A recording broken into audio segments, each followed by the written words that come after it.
¿Ves? Otro botón. Vale, pues aprendido. Pues bueno, comenzamos, como digo, situándonos en el artículo 101, que realmente es el que desarrolla todo el procedimiento. Porfa, que alguien me confirme si se ve a pantalla completa. Yo creo que sí.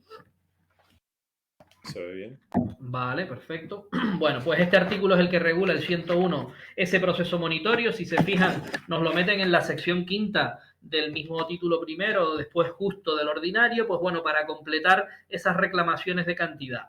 Se presenta como un procedimiento, como les digo, sumario. Eso quiere decir que está orientado a que de una manera rápida y mediante pocos trámites se pueda resolver, dar una solución, en este caso, a los trabajadores casi siempre frente a una posición empresarial de impago, pues por de cualquier cantidad que se adeude por razón de la relación laboral. Fíjense que aquí enmarcamos todas las posibles reclamaciones en el ámbito de una relación laboral, en este caso trabajador-empresario. Bueno, va a ser importante la documentación. Nos va a exigir, igual que en el proceso monitorio que estudiábamos en civil, un principio de prueba. No hablaremos tampoco en este caso, igual que hacemos en el monitorio civil, de una demanda verdaderamente en forma completa, con todos los requisitos de demanda de un proceso ordinario, sino que hablaremos de petición inicial o papeleta, que también se suele utilizar, para dar inicio a este requerimiento o monitorio. Si ustedes recuerdan, cuando estudiábamos el monitorio europeo, no en todos los países europeos lo llaman monitorio, sino requerimiento judicial. La palabra más adecuada es esa. ¿Por qué? Porque la esencia del proceso, tanto el monitorio civil como veremos hoy el laboral, radica en que le pedimos al juzgado, le pedimos al órgano judicial que haga un requerimiento en forma. Y a raíz de las posibles actitudes que tenga el deudor, en este caso el empresario, frente a ese requerimiento, marcamos un plazo para que pueda actuar y en base a cualquiera de las posibles conclusiones, actuaciones del deudor, derivamos una consecuencia, ¿vale? Bien sea el pago, bien sea la oposición, etcétera, etcétera. Eso es lo que vamos a ver hoy, lo que nos desarrolla el 101. Bien, antes de ver el procedimiento, lo que nos marca la ley al inicio de este artículo es cuáles son los requisitos, tanto de la cantidad a reclamar, como de la deuda en este caso, como contra quién podemos presentarlo. Bueno, y nos define simplemente el monitorio como ese procedimiento de reclamación de cantidades vencidas, exigibles y determinadas, ¿vale? Que sea una cantidad exacta la que se me debe, que sea exigible, es decir, que ya me la tuvieran que haber pagado, ya hubiera devengado la obligación de pago, que estuviera vencida, que no hubiera ningún aplazamiento, que no haya ninguna cláusula contractual de pago aplazado, ningún acuerdo extracontractual para no percibir esa cantidad en ese momento, y cantidades que se deriven, por supuesto, de esa relación laboral. Ya empieza la ley diciéndonos que quitamos, exceptuamos de esta posibilidad de monitorio las reclamaciones de carácter colectivo que pudieran reclamarse a través de nuestros representantes de los trabajadores, delegados sindicales, delegado personal o sindicatos al nivel que sea esa reclamación. Lógicamente, las trabas del procedimiento, tanto de la empresa que sea o el sector que sea, son mayores en este caso, daría lugar a numerosas oposiciones y eso se enfoca a un juicio de mayor amplitud, no a un simple requerimiento con un plazo para actuar. Bien. Además de eso, nos incluye un límite en cuanto a la cantidad. Si ustedes estudiaron el monitorio, hacemos siempre un pequeño recorrido histórico desde cuando tenían límites a las cantidades hasta que por varias reformas se aumentó pues hasta 200.000 euros primero y luego ya se eliminó incluso el límite de cantidades. ¿Por qué? Porque se vio que es un proceso que funciona bastante bien, porque es rápido, limitado en el tiempo y con unas conclusiones que son casi siempre beneficiosas para el demandante, que efectivamente con un principio de prueba ya puede actuar de manera ejecutiva contra ese deudor. Aquí sigue la limitación de estas cantidades a los 6.000 euros, cantidades que no excedan de 6.000 euros. Con respecto al demandado, nos regula que tiene que tratarse de empresarios, también admite reclamaciones contra la seguridad social o esas entidades gestoras de la seguridad social o colaboradoras, hablamos de las mutuas, otras entidades que colaboran junto a la seguridad social, ¿vale? El empresario le añade el requisito de que no esté en concurso. Si se fijan, elimina cualquier posibilidad de complicación del proceso. Un empresario que esté en concurso en el momento de la reclamación nos va a absorber todas esas deudas el proceso en el mercantil que tengamos, ¿verdad? El concurso que tengamos abierto. Con lo cual, bueno, sería una deuda más laboral de las que tiene el concursado, en este caso, la empresa o el empresario concursado. Por último, nos añade un requisito de forma, y es que el demandado, el empresario, pueda ser notificado a través de los artículos 56 y 57. Les hemos puesto ahí las posibilidades de notificaciones ordinarias. Si ustedes se fijan, a ver si el botoncito, sí, esto de pintar sigue igual. Por correo, medios electrónicos, añadimos aquí correos electrónicos, Facebook comerciales, redes sociales que permitan esa notificación, básicamente el email, pero bueno, el correo certificado, la entrega personal al empresario, al familiar o empleado mayor de 14 años, ¿vale? Todo el contenido de... a ver, para atrás, ¿cuál sería? Mi madre, me han hecho aquí un montón de cambios. Borrar. No. Bueno, pues ya iré descubriendo cómo elimino las cositas. Voy a pintar menos. De estos artículos que sea posible la notificación. Esto se traduce a que el trabajador pueda, en la demanda inicial o en la petición inicial, presentar un domicilio, normalmente el de la empresa o el conocido del demandado. Con esos requisitos ya tendríamos suficiente como para presentar la papeleta o la petición inicial de monitorio. Ya veremos que luego nos puede ocurrir alguna cosilla más, pero bueno, para atrás, vale, creo que ya lo acabo de descubrir. Bueno, con respecto a la petición inicial, hablamos no de una demanda, sino de un escrito. Existen modelos, existen formularios. Nos lo dice en el propio artículo, en el apartado A, que podrán presentar mediante modelos o formularios ya realizados. Existen, de hecho, montones, porque escrito fácil, un escrito sencillo, donde vamos a limitar a incluir estos datos que nos pone el articulito.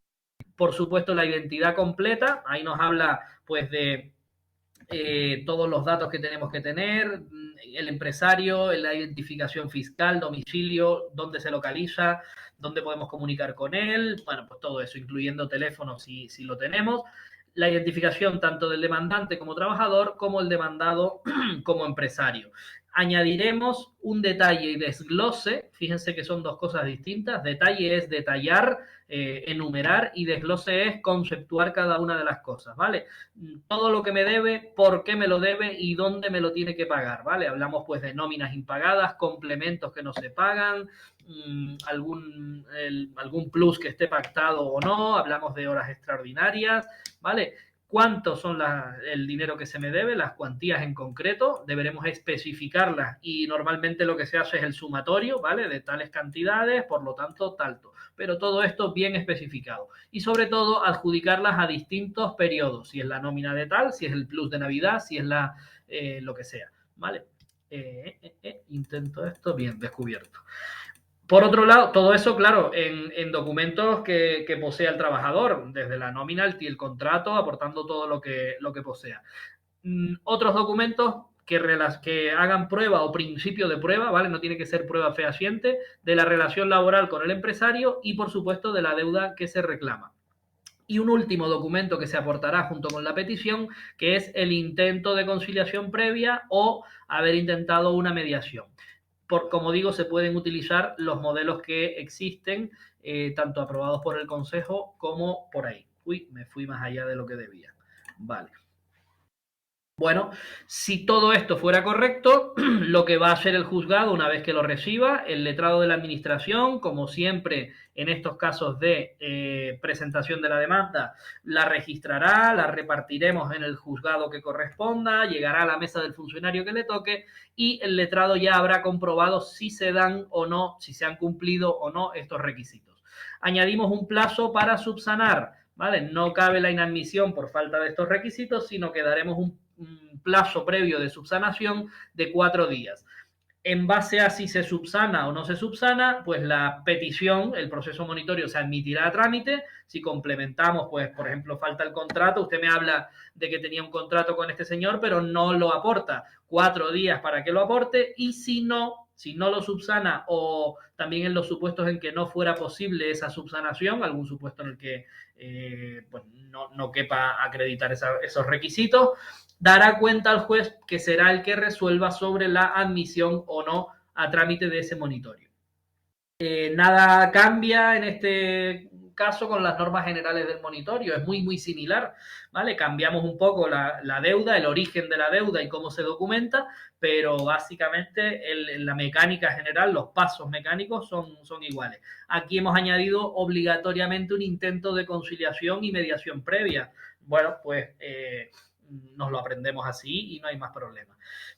Una vez supongamos que o bien se presenta de manera correcta o bien ya se ha subsanado el defecto que se hubiera advertido. Una vez admitido ese monitorio, haremos un requerimiento por plazo de 10 días al deudor, en este caso al empresario deudor. En esos 10 días, las opciones que se le dan, y así se le tiene que hacer en el requerimiento, es para que abone la cantidad adeudada mediante pago o consignación, o bien comparezca en el juzgado mediante escrito, al que llamaremos escrito de oposición, y nos diga, pues básicamente, además aquí se incluye específicamente de manera sucinta, no queremos que haga usted una contestación a la demanda, simplemente que en su escrito de oposición nos refiera los motivos por los que usted cree que no debe en todo o en parte la cantidad que se le está reclamando. Fíjense que digo en todo o en parte. Va a ser diferente la postura si el empresario solo se opone por una parte de la deuda, ¿vale? Alega que las nóminas de febrero y marzo sí, pero el plus de no sé qué de verano o la cesta de Navidad no, por lo que sea, ¿vale? Va a ser distinta la consecuencia. Y aquí damos cabida también al Fondo de Garantía Salarial. No podemos olvidarnos que estamos en la jurisdicción social y que en caso de insolvencia del empresario, en muchas ocasiones interviene como garantía de pago, de pago de salarios, garantía salarial, el fondo, ¿vale?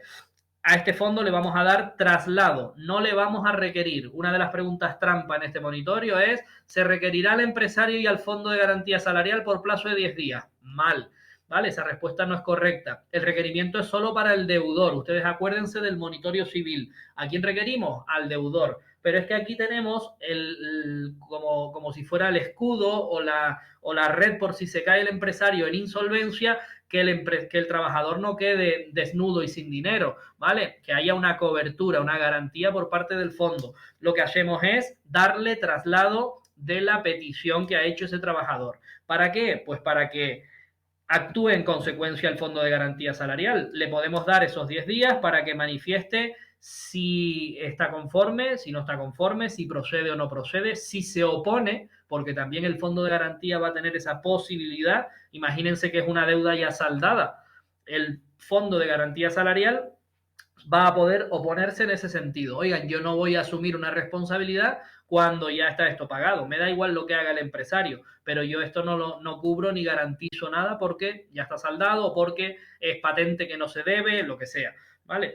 Y además el Fondo de Garantía Salarial tiene el privilegio, por así decirlo, de ampliar por 10 días más o solicitar que se amplíe este traslado, hablamos siempre de traslado, sin necesitar realizar averiguaciones, dice la ley, bien sobre los hechos de la petición del trabajador o bien, y en especial nos pone, sobre la solvencia del empresario. Muchas veces es para eso, para ellos hacer una averiguación patrimonial con sus medios sobre el empresario y saber hasta qué punto va a tener que prestar esa garantía o hasta qué punto le puede afectar esta petición de monitoreo, ¿vale? Bueno, un detalle que nos ponen es que en ese requerimiento al empresario también se le apercibirá de una de las actitudes que suelen ocurrir. Se le apercibe de que si no pagase, pero tampoco se opusiese, es decir, ignorase el requerimiento, no hicieran nada, se entenderá que la deuda existe y se despachará a ejecución. Ocurre exactamente igual que la consecuencia en el monitorio civil. Si no paga y no se opone, directamente directamente, ya veremos que es con la mera solicitud de ejecución. Se despachará a ejecución. Esto lo ponemos en la advertencia, en el apercibimiento, en la letra B del articulito lo pone. Se le apercibirá de que si no paga ni comparece mediante oposición, se despachará ejecución contra él.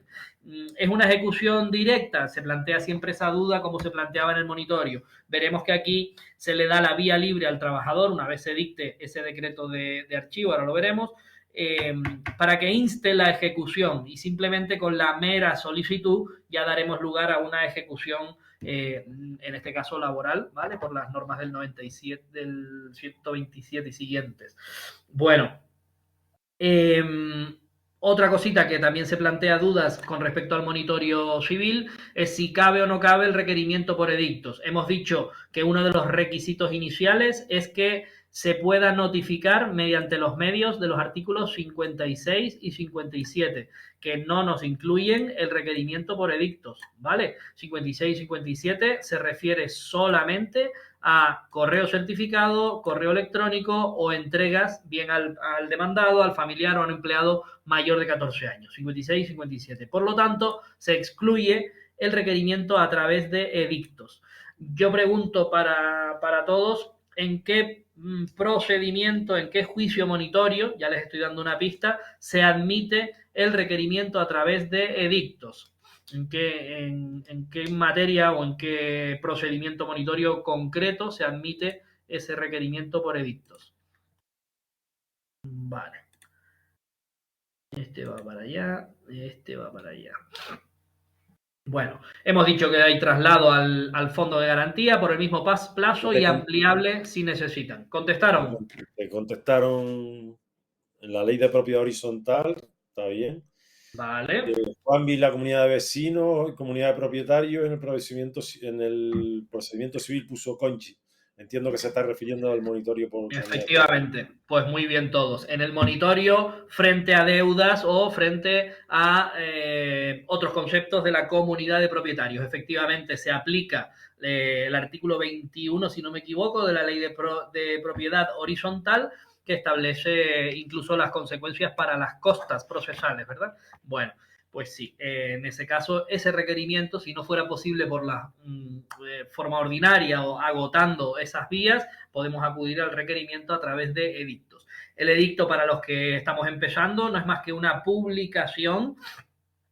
Antes se hacía en el tablón de anuncios del juzgado, se enviaba posteriormente al BOE, ¿verdad? O a algunos boletines incluso se podía habilitar para publicarlo en otros sitios. Hoy ha quedado en el edicto, en el tablón edictal, que es electrónico, ¿vale? Se publica y supone no una ficción, porque realmente en realidad cualquiera podríamos acudir a comprobar esos edictos, pero no es lo normal. Viene a ser la ficción para cumplimentar el requerimiento, lo que se hace con las multas de tráfico con la publicación en el boletín oficial de la provincia. Es un modo de cumplimentar la notificación al que le damos validez, pero que rara vez llega a ser eficaz, rara vez consigue notificar o comunicar al interesado lo que queramos comunicar. Pero bueno, es una forma de que la ley prevé para terminar los procedimientos, ¿vale? Si no, nos quedaríamos en un bucle intentando localizar y además el deudor es el que se situaría en esa posición tan ventajosa para él. No, estoy en casita, no me han podido notificar, no puede seguir el procedimiento adelante. Bueno, pues la ley ya prevé ese requerimiento a través de edictos. En este caso no cabe, lo excluye directamente, no podrá acordarse por edicto. Bueno, precluido el plazo de 10 días concedido al empresario para que actúe, vamos a decirlo así, podemos tener distintos resultados. En virtud de la conducta del deudor, del empresario, podemos tener todos estos resultados. ¿Qué ocurre si abona en el plazo o consigna el dinero? Abonar es pagárselo al señor, al trabajador directamente, aporta un justificante de que me ha recibido el finiquito, la deuda que tenía y acreditado el pago extrajudicial. Consignar viene a ser ingresar en la cuenta del juzgado que se le facilite para el pago. Bueno, pues cualquiera de estas dos que implican el pago significaría que se archiva el procedimiento, pero antes, lógicamente, hay que pagarle al trabajador la cantidad consignada en el juzgado. Con lo cual, un procedimiento menos y nos lo quitamos, ¿vale?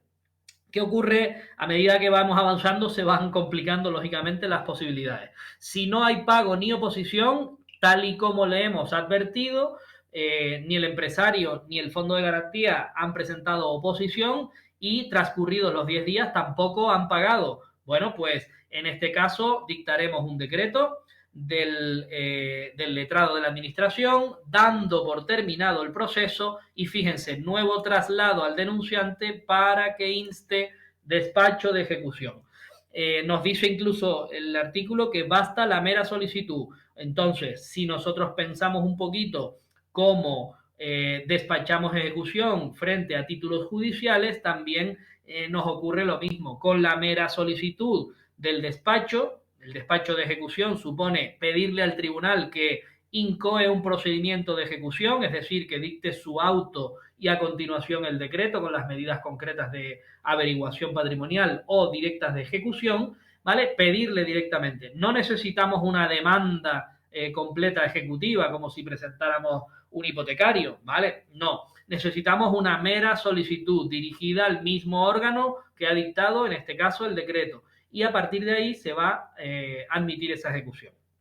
El articulito en la letra C, el 101, la letra C, es bastante adelantado a su tiempo, en el sentido de que prevé varias situaciones que se pueden dar. Una vez dado el traslado, simplemente el juzgado resolverá. Pero ya nos dice que desde que se dicte el decreto, cosa que la ley de enjuiciamiento no hacía y habría que aplicar, desde que se dicte el decreto, devengará el interés legal del dinero, el artículo 251.2 de esta ley, que a su vez viene a ser el mismo que el artículo, o a decir más o menos lo mismo que el artículo 576 de la ley de enjuiciamiento civil. Desde que se dicte el decreto, teniendo por terminado el proceso y empezando el despacho de ejecución, se devengará este interés, ¿vale?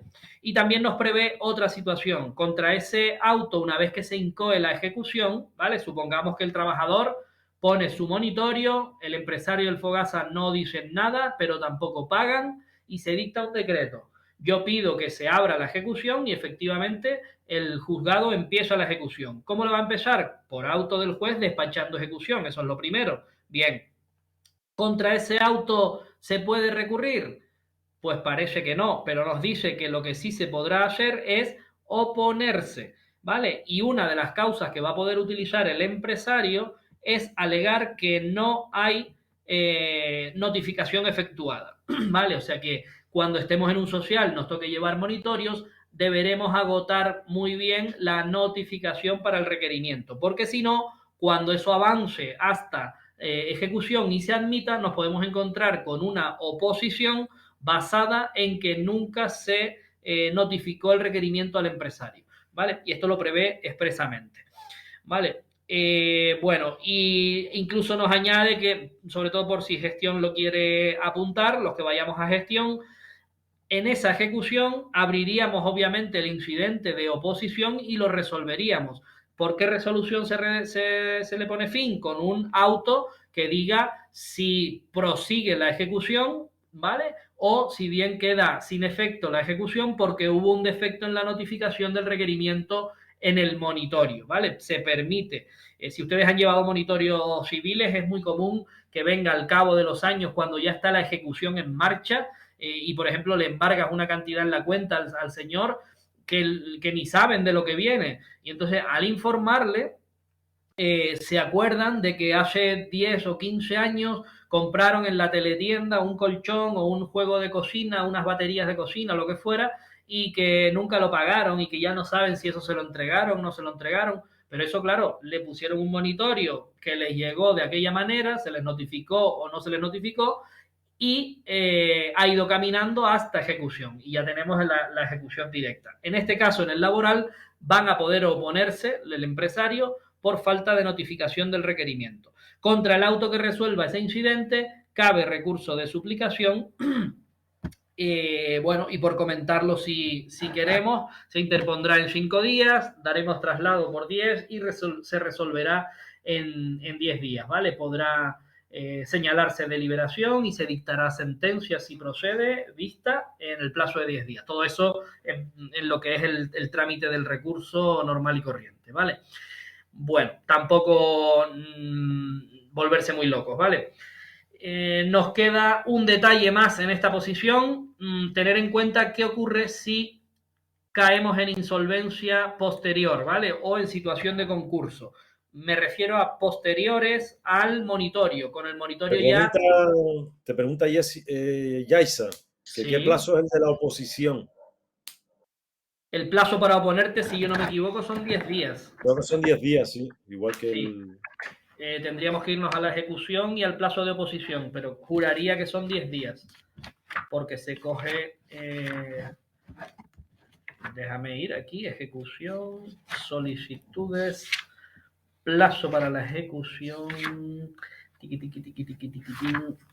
Pero ¿a qué plazo te refieres? Al Al del... plazo para oponerse a la ejecución, ¿entendí yo? Mira, se llevarán a cabo en la forma establecida en la ley de enjuiciamiento. De oposición al monitorio.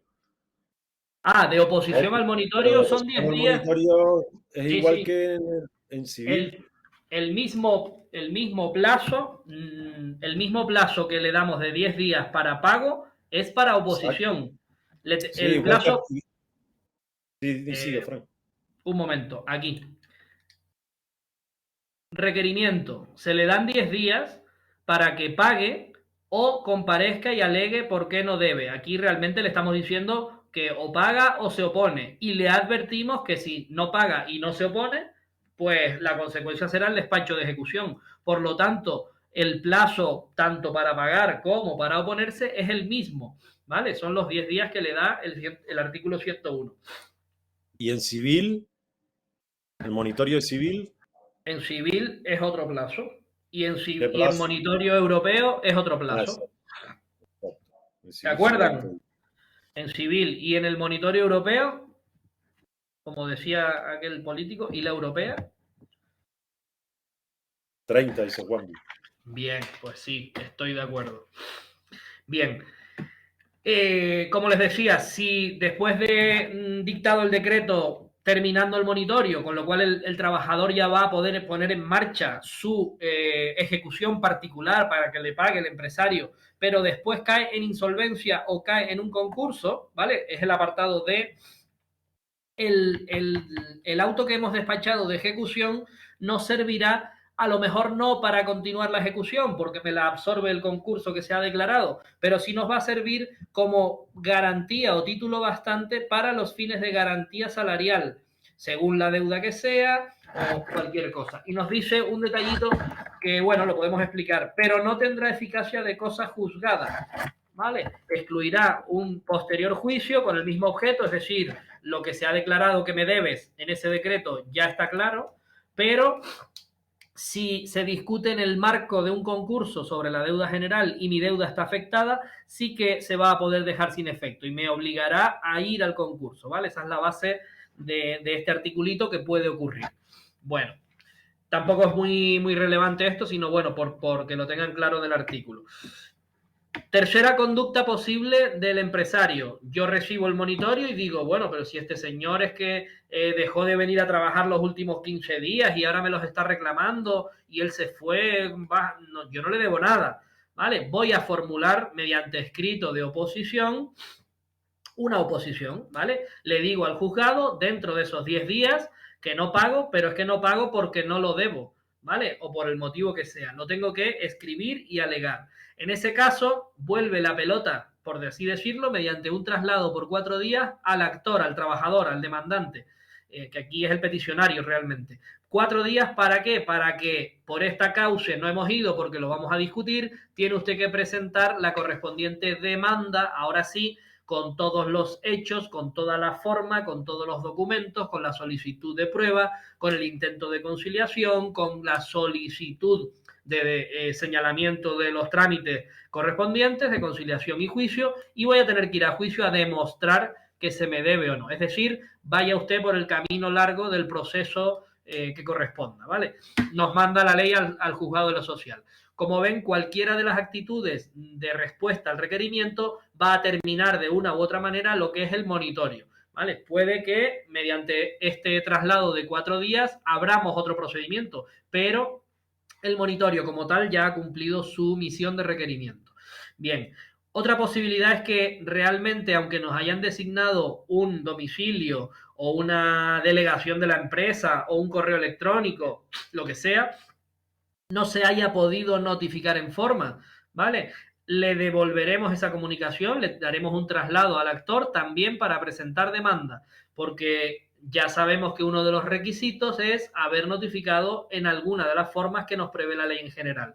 Si no se ha podido hacer, devolveremos al actor para presentar demanda.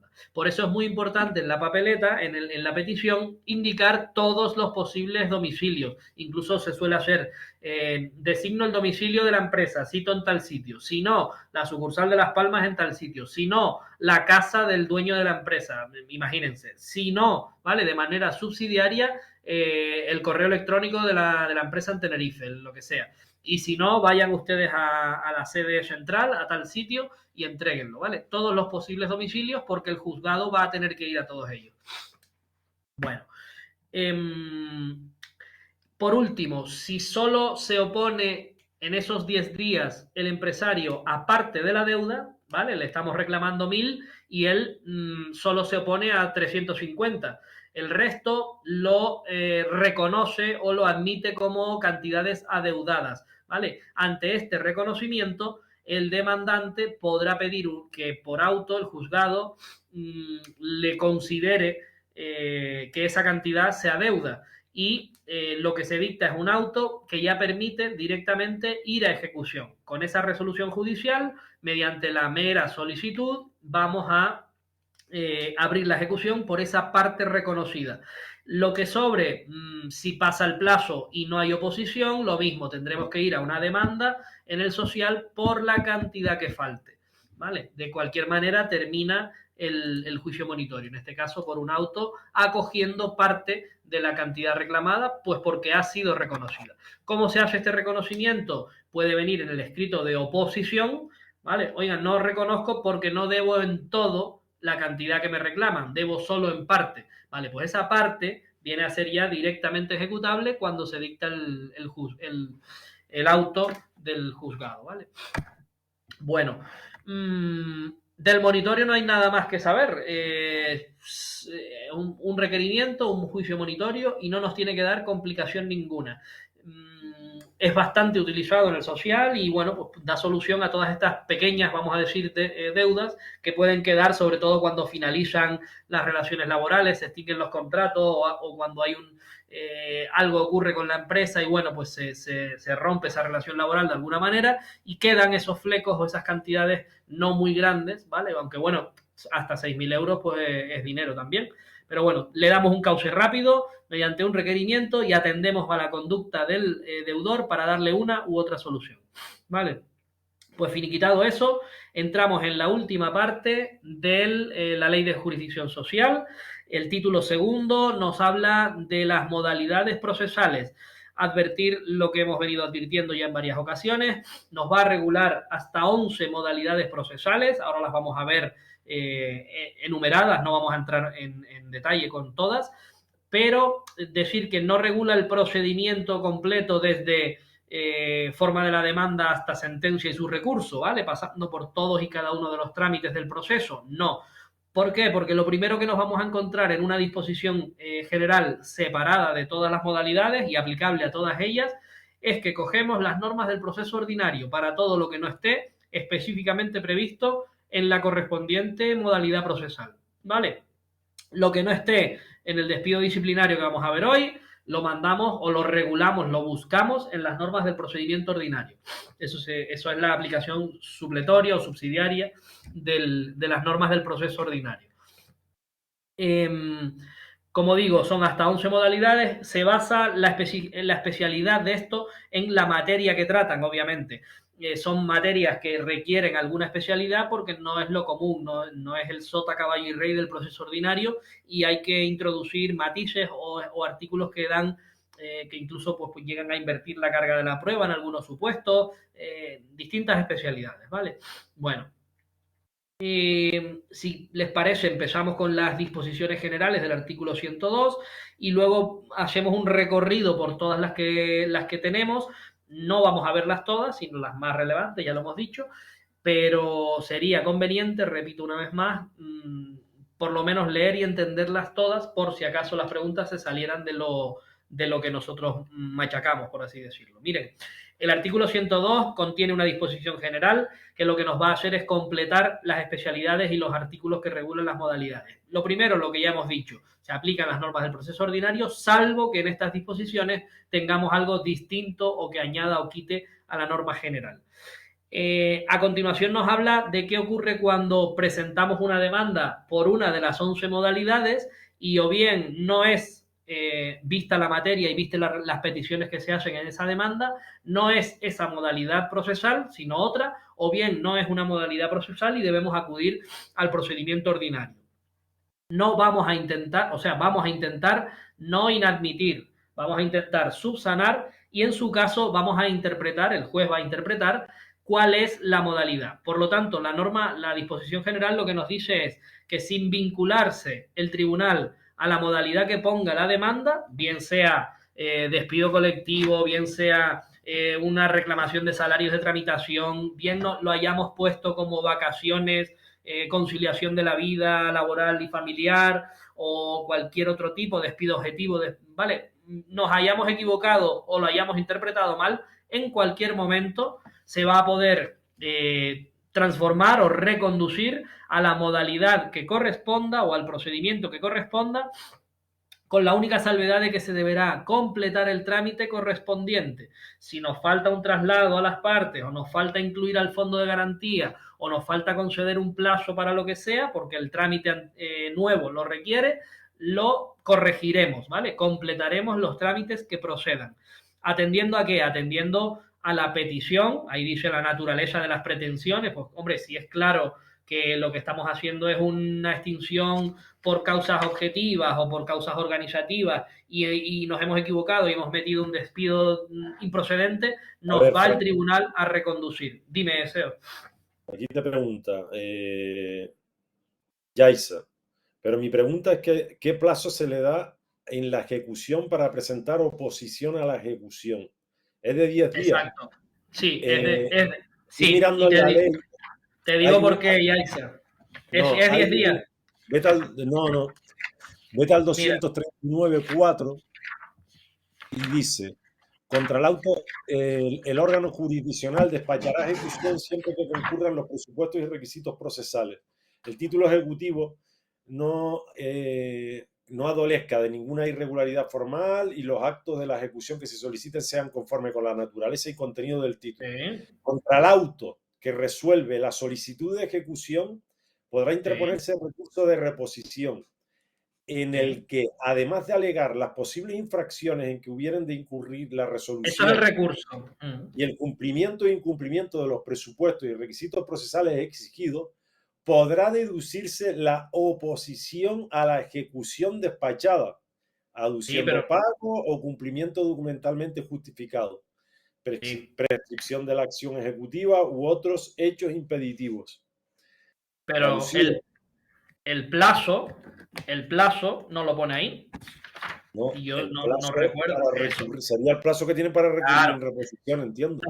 Sí, por eso. Pero nos tenemos que ir al artículo 237.1, que nos dice que todas las sentencias firmes, títulos judiciales, extrajudiciales, se llevarán a efecto en la forma establecida en la Ley de Enjuiciamiento Civil para la ejecución de sentencias.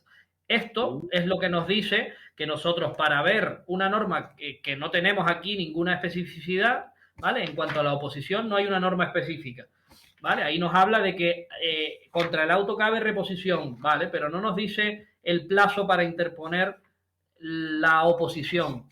Nos tenemos que ir a la norma general de la Ley de Enjuiciamiento Civil, ¿vale? Que son 10 días para la oposición. Eso es el 500 y pico de la ley. Sí. 560 y algo creo que es. Oposición. Por eso cuando hablamos de que supletoriamente se aplican otras normas, tenemos que tenerlo muy claro, porque nos perdemos y cuando nos surgen estas preguntas, y si yo no recurro en reposición el auto, sino que quiero oponerme, ¿qué plazo tengo? Pues mira, el plazo que tienes no lo encuentro en la ley de jurisdicción social, tengo que ver si es que se aplica a otra ley. Y efectivamente aquí en el 237 nos lo dice. Sí, para ponerte el 239 te da la posibilidad de que cuando tú interpongas el recurso de reposición, si vas a recurrir el auto, no tienes por qué Aprovecha. recurrir el auto para Exactamente. ejecutar. ¿Se entendió? Espérate, que no sé si ya... Vale, ok. Espérate, porque Mercy pregunta, dice, en la ejecución que derive del proceso monitorio social, habría que notificarle también al Fogasa. En la ejecución de... En la ejecución que derive del proceso monitorio social. Hombre, la ejecución entiendo que sí, que se hace Sí, como si... en la ejecución, claro, es que nosotros ahí lo que tenemos es una comunicación, es el 253, sería una ejecución dineraria, ¿vale? Estoy viéndolo aquí ahora, notificación a sindicatos si es que hay, que en este caso no cabría, y después el 253.1, cuando esté legitimado para intervenir, la única intervención del fondo de garantía es si se opuso, si se opuso hubiéramos abierto un procedimiento. Si se quiere oponer a la ejecución, le daremos, cuando estén legitimados para intervenir en el proceso, asumen el depósito, tal.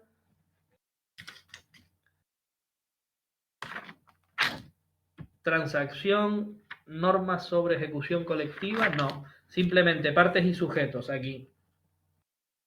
Estoy mirando el 240. Si nosotros le hemos dado en el monitorio traslado también al fondo de garantía salarial, en la ejecución le daremos se lo notificaremos, sí, simplemente. Ellos podrán actuar si ven alguna quienes sin figurar como acreedores hayan sido tal. La modificación no sé cuánto. Creo que de manera específica no lo pone, pero... Sí, tienes que ir al 253 que te dice el Fondo de Garantía Salarial, las entidades gestoras, tal, cuando estén como, legitimados para intervenir en el proceso. yo Esto creo que si te lo sí. ponen en un práctico, por ejemplo, te pondrán si es una entidad, quién demanda, si lo que sea. Yo entiendo que si, Mercy, si le hemos dado ese traslado al fondo, en la ejecución se lo notificaremos también. Es un interviniente, siempre podrá estar ahí. Sí, efectivamente. Piensa que en la ejecución se puede producir esta situación de insolvencia o de concurso y que tenga que intervenir el fondo, ¿vale? Al no ponernos nada en los artículos de ejecución, pues por simple analogía o deducción, al haber sido interviniente, pues se le da esa notificación también. Vale. Bueno, vamos Vale. a continuar con la disposición general. No se compliquen mucho con esto porque realmente sin entrar en mucho fondo no es muy complicado. Lo del tema de inadecuación de procedimiento es porque al ser tantas variedades y coincidir muchas veces las modalidades procesales, fíjense que tenemos el despido disciplinario, por ejemplo, que lo vemos hoy por alguna sanción al trabajador, por llegar tarde todos los días, por faltar, por haber cometido alguna irregularidad en su trabajo, etcétera, se confunde a veces con un despido por causas objetivas, en el marco de un despido colectivo, despido por otras causas, y cada uno tiene su modalidad, entonces es normal que se confunda. O, por ejemplo, reclamamos unas prestaciones de la seguridad social y lo que realmente estábamos haciendo es reclamando unos importes de esas prestaciones. Pues bueno, es distinta la modalidad. O un conflicto colectivo con una impugnación de un convenio colectivo. Son dos modalidades distintas. Es frecuente que el abogado o el asesor, el graduado social, metan la demanda por una modalidad y el juez o tribunal interprete que es otra. ¿Vale? Por eso la ley en esta disposición general permite que en cualquier momento y sin estar vinculado por lo que me diga la parte, yo lo encauso, por así decirlo, por la modalidad que sea. Todo esto pues se basa un poco en la economía procesal para no inadmitir y afectar a plazos, prescripciones o caducidad. Y bueno, como permite completar con los trámites que procedan realmente, pues no causa perjuicio a nadie, ¿vale? Esa es la idea. Intentaremos no dictar sobreseimientos provisionales por razón de inadecuación de procedimiento. Es el párrafo siguiente del artículo. Salvo que ya no nos quede otra, salvo que no sea posible completar los trámites de la modalidad que procede. Ya incurriríamos en caducidad, hemos perdido la posibilidad, o bien cuando la propia actora se dé cuenta de su error o de su elección confundida de modalidad y desista. En ese caso, sí, archivamos el procedimiento y que ponga de nuevo la demanda, ¿vale? Bueno, y luego nos da en el punto tercero, como es frecuente también, la existencia de trabajadores autónomos que dependen de una sola empresa, ¿se acuerdan? Los llamábamos TRADE porque son las siglas, trabajadores autónomos dependientes económicamente. Son trabajadores cuyo 75% al menos de facturación proviene de una sola empresa, con lo cual no son asalariados, no trabajan para esa empresa, pero toda su economía mensual, trimestral y anual depende de esas facturas, si no, pues tendrían un 25% solamente de volumen de trabajo. Se les llama trabajadores económicamente dependientes y pues son una categoría a la que se le dan distintas protecciones. En este caso, lo que nos dice este articulito es que todas las acciones que ellos tengan frente a sus empresas o con los que ellos trabajan y contratan, irán por procedimiento ordinario o modalidad que corresponda, según las pretensiones que nos hagan y dentro del plazo de prescripción o caducidad normal de todas las acciones. Si es un despido porque existe algún tipo de contrato, la prescripción o el plazo de caducidad del despido. Si es una reclamación de alguna cantidad o concepto contractual, lo mismo. Los plazos generales igual que para todos, excepto que no tenga, por la forma de trabajar, el contrato, la documentación, etcétera, un plazo concreto de reclamación o lo que pretenda reclamar. En ese, prórrogas de contrato, a lo mejor campañas de trabajo que tengan pactadas de alguna forma y de repente se las eliminan. ¿Cómo reclamo eso y en qué plazo? Pues la ley establece esa garantía de que será plazo de prescripción de 1 año y desde que pudieron ser ejercitadas, es decir, desde el incumplimiento por parte del empresario, de esa empresa de la cual yo pues prácticamente tengo más del 75 o 75% de mi facturación. Bueno, vamos a enumerar, como les decía, un poco las modalidades procesales que nos plantea la ley. Aquí tienen el capítulo y los artículos que la regulan. Nosotros, si se fijan, vamos a hacer hincapié en el despido disciplinario, en las reclamaciones de prestaciones de la seguridad social, es decir, la labor prestacional de la seguridad social, esa modalidad. Quizás, si tenemos tiempo en la próxima del conflicto colectivo, que yo creo que lo pasaremos por alto, y el que sí veremos será la tutela de derechos fundamentales, ¿vale? Y libertades públicas, que son donde es un poco más teórico y han caído algunas preguntitas, ¿vale? Bueno, como ven, modalidades para todos los colores. Modalidad cuando se trate de impugnar o reclamar contra un despido disciplinario, ¿vale? Impugnación de sanciones impuestas por el empresario, que no consideremos justas o no consideremos reales. Reclamación al Estado de los llamados salarios de tramitación en un juicio por despido. Ya hablamos de que desde que se interpone demanda hasta sentencia, esos salarios de tramitación dejados de percibir por el trabajador han sido objeto de reformas y unas veces se condena, otras veces no, en función de la legislación en cada momento, la interpretación de la jurisprudencia. El procedimiento, la modalidad procesal que se sigue está en los artículos 116 a 119, cuando reclamamos exclusivamente al Estado ese pago de salario. Cuando se extingue el contrato no por una sanción o un despido disciplinario, sino por causas objetivas. También tendremos aquí otra modalidad que es el despido colectivo, cómo se impugna, ¿vale? Y el despido por otras causas. Tenemos dimisiones del trabajador, tenemos la simple finalización del contrato, cuando hay dudas en la duración, ¿vale? O cuando se termina el contrato por extinción, sea la jubilación del trabajador o sea la muerte del trabajador o del empresario. Son otras causas que se pueden regular y, por tanto, se pueden impugnar mediante esta modalidad procesal. Luego entramos en una modalidad cajón desastre, la sección quinta, el capítulo quinto, la sección quinta del capítulo 2, ¿vale? Aquí siempre hablamos de sección primera del capítulo 2, estamos dentro del capítulo segundo.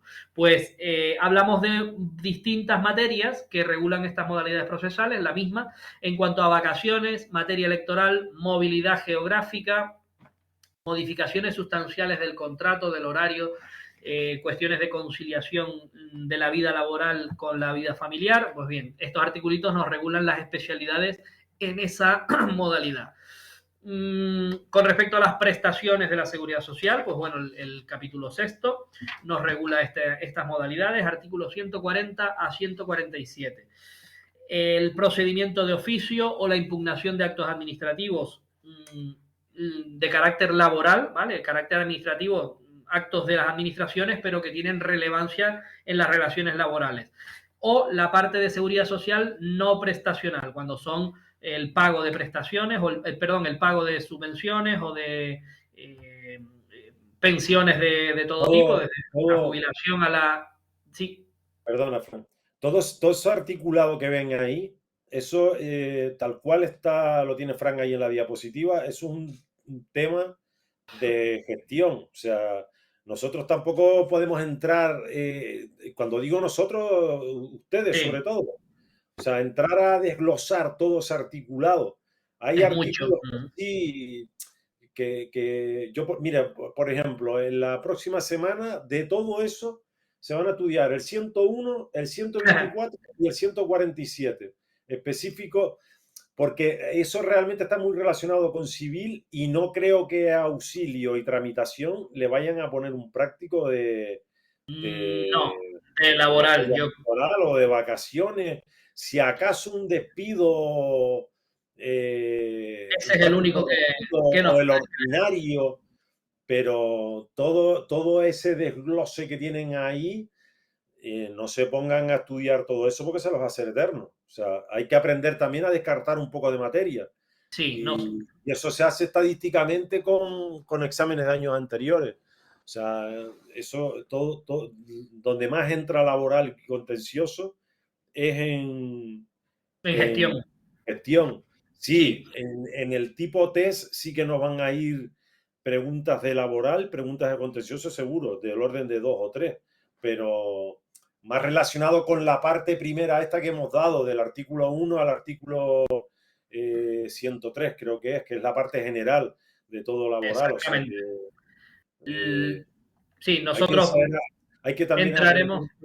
Sí, nada, sí, que entraremos exclusivamente en esos que les hemos dicho y mediante test en algunos articulitos más sueltos. Sí, pero vamos, la guía la tienen un poco en los test. Por ejemplo, en los test tienen ya la parte de ejecución, la tienen todas desglosadas en los test. O sea, viendo bien y ya que nos suena todo lo que es civil, la parte de ejecución laboral con los test lo tienen más que sobrado, vamos. Sí, es más sencillo. Bueno, terminamos estos tres. Cuando se tenga que impugnar un convenio colectivo, hay una modalidad procesal, artículo 163 al 166, y cuando se impugnen los estatutos, la constitución, modificación o extinción de sindicatos o asociaciones empresariales. Acuérdense que ellos son los representantes y tienen en laboral, tienen representación para poner demandas o actuar en beneficio de sus afiliados o de sus asociados, si se trata de una asociación empresarial. Pues cuando haya que impugnar pues alguna de las normas que rigen en estos sindicatos o asociaciones empresariales, acudiremos a esta modalidad, estos 3 o 4 artículos, 167 a 176. Por último, que sí lo veremos, cómo se tutela la vulneración, cómo se pide amparo ante una vulneración de algún derecho fundamental o libertades públicas en el marco de una relación laboral. ¿Vale? Esos son los que, en definitiva, veremos y veremos despido disciplinario, prestaciones y quizás conflictos colectivos, ¿vale? Ha tenido alguna reformita y con los ERTES y las causas organizativas, y entonces, pues bueno, es bastante curioso de ver. Pero bueno, si no nos va a dar mucho tiempo, a lo mejor no entramos en ese. Miren, con respecto al despido disciplinario, yo creo que va a ser lo último que veamos hoy. Si se fijan, se regulan los artículos 103 a 113 y ya comienza simplemente a darnos las distinciones o las especialidades. Al leerlo ya nos vamos a quedar con que son datos extra o datos diferentes a cualquier procedimiento y nos los vamos a quedar, ¿vale? Se nos van a quedar bastante en la memoria.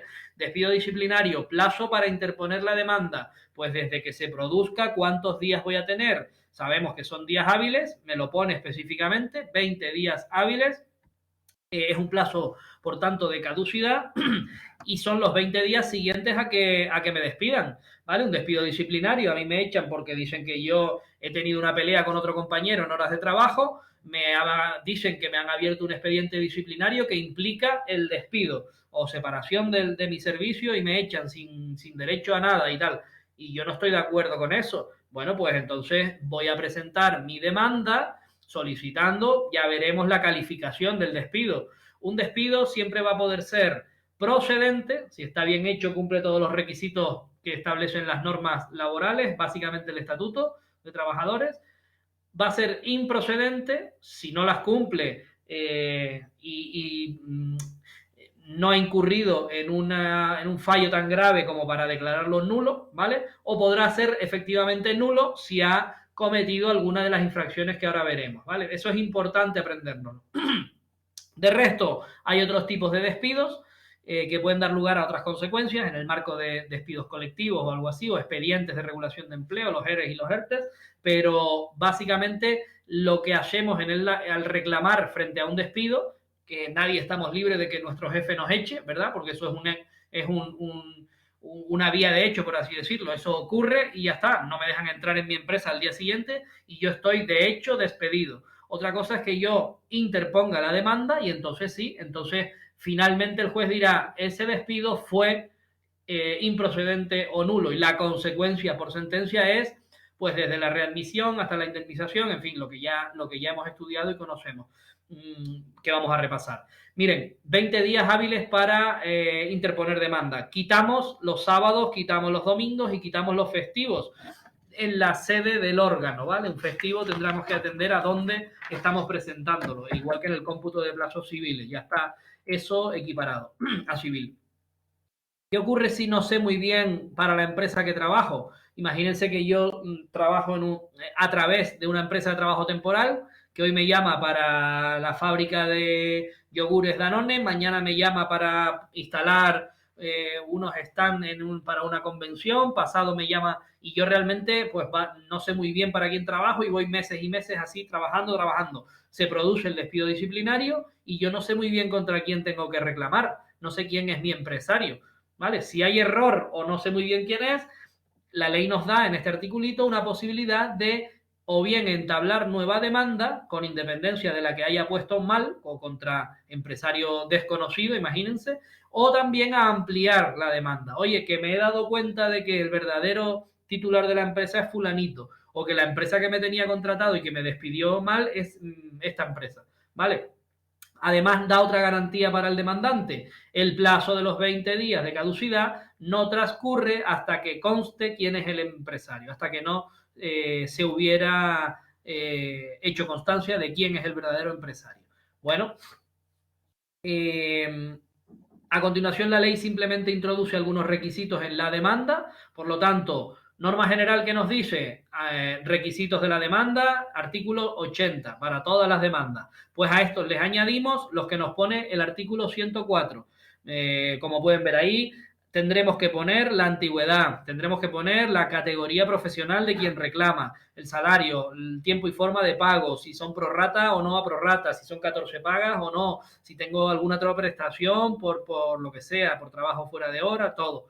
Dónde trabajo, lugar, modalidad y duración del contrato, aportando copia, cuál es mi jornada, cuál es mi categoría y si hubiera alguna especialidad en ese contrato, también.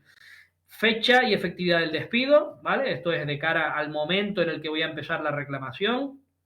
Y acompaño lo que se llama la carta de despido si es que me dieron carta de despido. En virtud del artículo, creo que 55 del Estatuto de los Trabajadores, o 53, ya no me acuerdo, el empresario que pretenda despedir a alguien le tiene que dar una causa justificada de las que se contienen en ese Estatuto de Trabajadores y una carta de despido en la que se le haga saber exactamente el motivo del despido, ¿vale? Además de eso, económicamente se le tiene que ofrecer el llamado finiquito o la indemnización por todo lo que se le deba y la liquidación concreta de cantidades adeudadas o que estén pactadas en contrato y que deban satisfacerse antes del despido o en el momento del despido. Eso se llama ofrecer el despido y aquí tiene usted la carta de despido. con independencia de lo que es derecho sustantivo, de si lo firmo o no lo firmo, qué efectos tienen, si cobro o no cobro el finiquito, qué tengo que hacer, olvídense de todo eso. Lo que tienen que saber es que en la carta tiene que haber un motivo y si no lo hay ya estamos incurriendo en improcedente o en nulo, ¿vale? Ya de hecho, si no hubo carta. Luego podremos entrar a discutir el motivo por el que se me quiere despedir y si la carta formalmente cumple o no cumple los requisitos que se establecen. Pues bueno, todo eso lo pondré en mi demanda. Tengan cuidado si además pretendemos despedir por disciplinario a un delegado sindical, a un representante del sindicato o a un delegado de personal. Delegado de personal si solo hay uno, delegados de sindicales si hay una junta de personal, ¿vale? Porque aquí tenemos unos pluses de garantía. Si el trabajador durante el año anterior al despido ha sido representante, tendremos que hacerlo constar en la propia demanda, ¿vale? Si se fijan en el artículo 106, además tendré que aportar el expediente contradictorio, porque esos despidos implican a los demás representantes de los trabajadores y habrá que haber llevado ese expediente empresarial o ese expediente con los sindicatos y aportarlo junto con la demanda.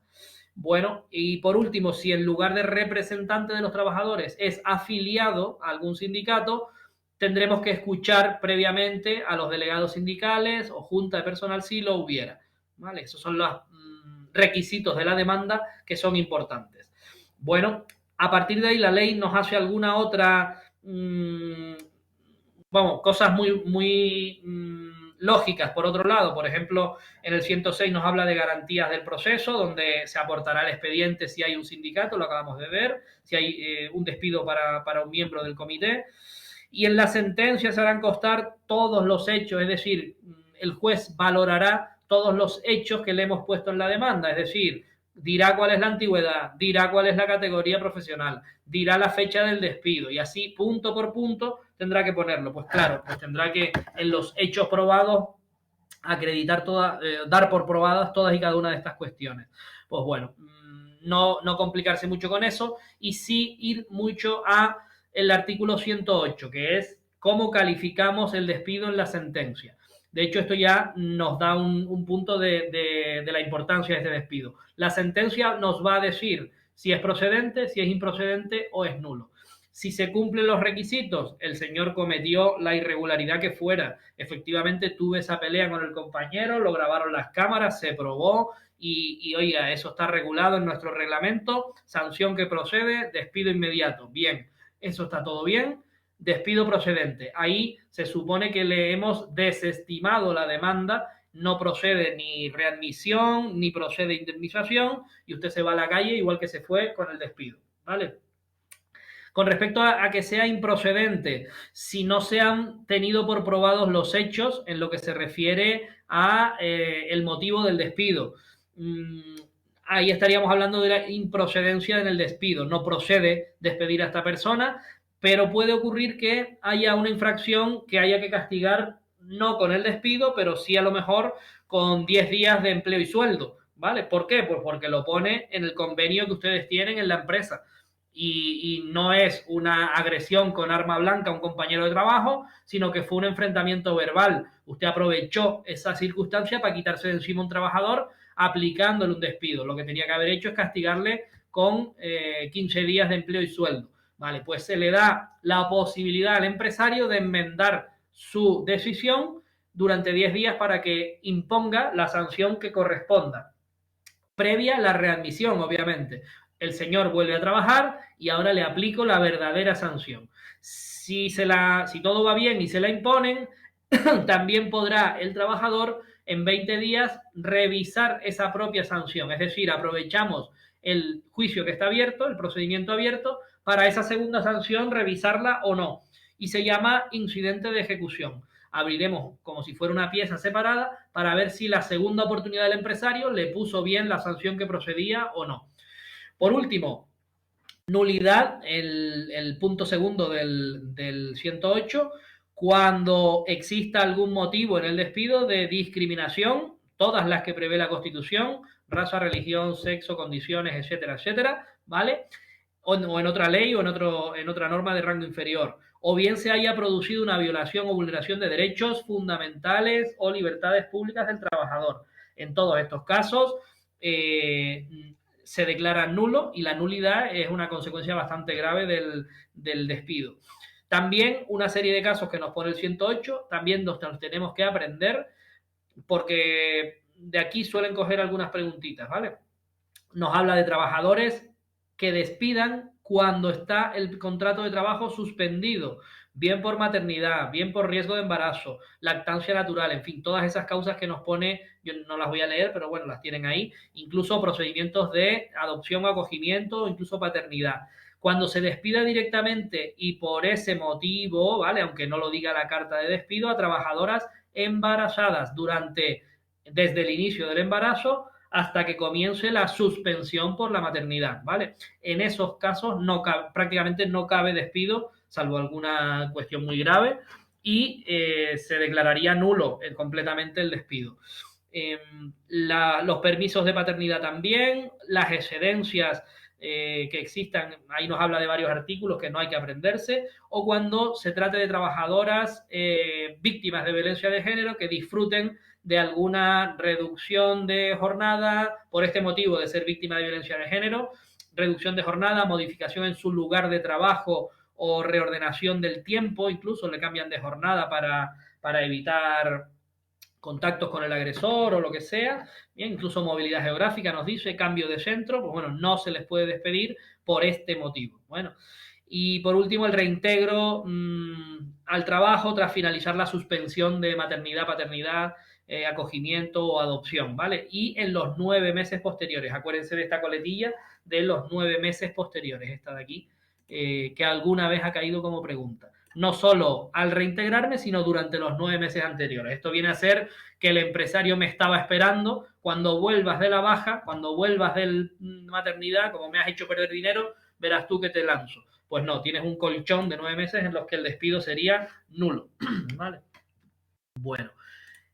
Y no sé si me da tiempo, Seo, para ver las consecuencias. Si quieres las dejamos así para el próximo día, ver los efectos de cada uno. La sentencia lo que va a hacer, voy a dejarlo introducido y ya el próximo día lo terminamos. La sentencia lo que va a hacer es decir, este despido es procedente, improcedente o nulo y la consecuencia es la que dice la ley. Ahí vamos a entrar a ver el artículo 109 para el despido procedente, el artículo 112 si el despido es improcedente, 110 si es improcedente, 112 si es improcedente contra un representante sindical y 113 para la nulidad, ¿vale? Que es bastante sencillo, no nos vamos a complicar más.